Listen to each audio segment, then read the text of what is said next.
Je m'appelle Frédéric Hénon, je suis le dirigeant de Planète Verte. Planète Verte, c'est un bureau d'études qui réalise des dossiers réglementaires environnementaux selon le droit de l'environnement, principalement.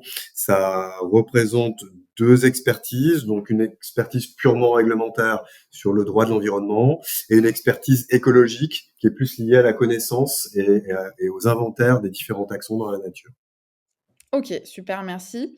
Est-ce que tu peux m'en dire plus sur, le contexte ou la situation dans laquelle tu étais, et qui a fait que tu es venu, contacter Zénith? Enfin, en tout cas qu'on s'est mis en contact et qu'on a commencé à discuter. On est dans un contexte assez particulier chez Planète Verte puisque en fait c'est une reprise d'entreprise. J'ai repris ce bureau d'études il y a un petit peu plus d'un an. Et une fois que voilà les basiques et les premiers réflexes ont été pris de mon côté, j'ai vraiment perçu la nécessité de définir qui on était. J'aime bien partir du plus général pour arriver au plus spécifique. Et voilà, je voulais des fondations solides avant de construire et d'aller plus loin dans le développement de la société et dans le développement de ma roadmap. Et c'est la raison pour laquelle j'ai senti le besoin, et là c'est vraiment une perception personnelle, de définir qui on était, et c'est pour ça que j'ai fait appel à toi. OK, bah, super, très clair. Qu'est-ce qui a fait que tu as démarré du coup enfin que tu nous as choisis pour démarrer, cet accompagnement sur les valeurs?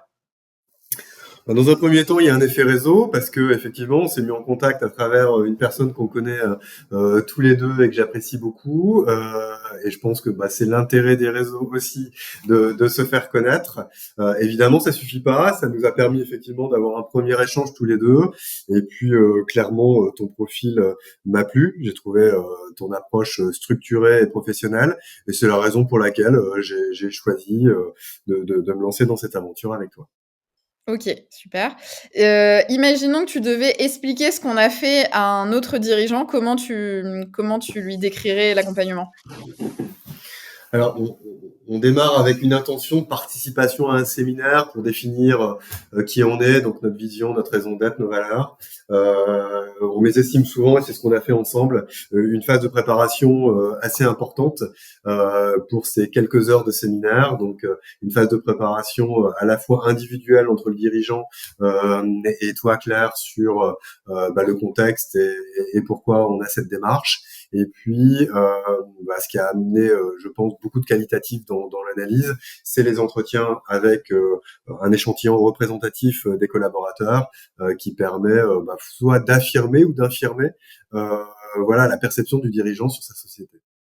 Donc ça, c'est l'étape de préparation. Et puis ça a permis de préparer une session en séminaire qui avait là pour but clairement d'aller identifier, sélectionner, prioriser les valeurs et notre raison d'être qui nous définissent. OK. Qu'est-ce qui t'a plu dans l'accompagnement?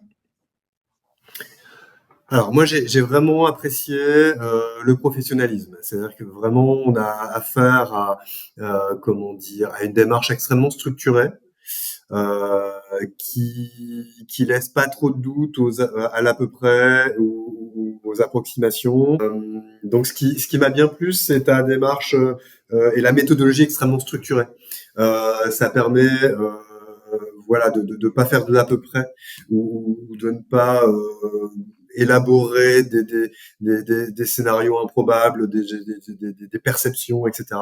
On a une démarche extrêmement structurée qui me plaît bien moi, en tant qu'ingénieur et qui permet vraiment de justifier que la vision, la raison d'être, les valeurs qu'on a définies sont représentatives des différentes sensibilités au sein de l'entreprise. Et ça, vraiment, c'est un atout. Voilà. Euh, Après, au-delà de ça, très honnêtement, je pense que dans toute relation commerciale ou business, il y a notre relationnel qui est assez fluide, qui est même très fluide, et du coup, moi, ça me paraissait être même une nécessité, on va dire, avant d'entamer cette démarche-là. Ouais, ça marche, bien sûr. OK. Qu'est-ce que tu en retires aujourd'hui de cet accompagnement? Écoute, non seulement j'ai les livrables aujourd'hui pour lesquels j'ai fait appel à toi. C'est-à-dire qu'on est reparti avec une vision claire, avec une raison d'être et avec des valeurs extrêmement claires euh, qu'on peut réellement partager et où l'ensemble des collaborateurs peuvent se souvenir de la façon très consensuelle, collégiale, de la façon dont ça a été construit. Et donc ça, c'est vraiment important et c'est vraiment la raison pour laquelle je faisais appel à toi. Au-delà de ça, je trouve que ça a été plus loin que mes attentes, notamment dans la qualité des livrables. Et comme je te le disais tout à l'heure, aujourd'hui, tes livrables sont tellement complets qu'ils me permettent réellement d'être une source d'inspiration pour construire ma roadmap des prochains mois et des prochaines années. Et ça, c'est génial, parce que vraiment, bah, sur cette partie-là, c'est très inspirant. Et c'est vraiment quelque chose qui peut nous porter sur plusieurs années et sur lequel on pourra toujours raccrocher cet élément fondateur lors du séminaire qui nous a permis d'alimenter, on va dire, toutes ces idées de développement et d'amélioration dans le futur. Donc pour ça, bravo. OK, bah, super, ravie. Qu'est-ce que tu dirais à un dirigeant qui se demande s'il doit travailler sur ses valeurs d'entreprise? Je lui partagerai ma conviction qu'on peut rien construire sans avoir des fondations solides. Et une fondation solide, c'est de savoir qui on est et où on va. Et ça nécessite de faire des choix, de renoncer à certains développements, à certaines valeurs, à certaines ou à des raisons d'être qui sont pas le cœur de notre métier ou le cœur de nos valeurs. Et ça, pour moi, c'est fondamental pour pouvoir construire quelque chose sur le long terme. Donc, je l'encouragerais à le faire.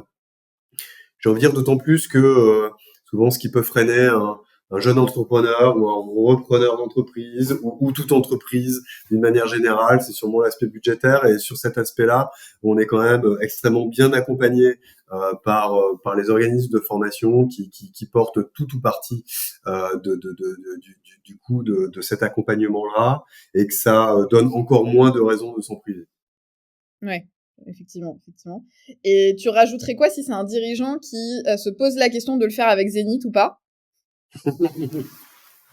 Moi, je dirais, vas-y, ça te donnera l'occasion de faire connaissance avec Claire et rien que ça vaut le détour. OK, ça Sérieusement. marche. Et c'est pas parce qu'on est filmé, hein. Sinon, je l'aurais pas fait. OK et bah, écoute, merci. Dernière chose, est-ce qu'il y a autre chose que tu voudrais partager? Non, je pense que ce que tu amènes aussi, comment dire, en plus par rapport à cette démarche très structurée et très organisée, c'est bah, l'apport et le soutien et le complément qu'a pu apporter Arthur dans le cadre du séminaire.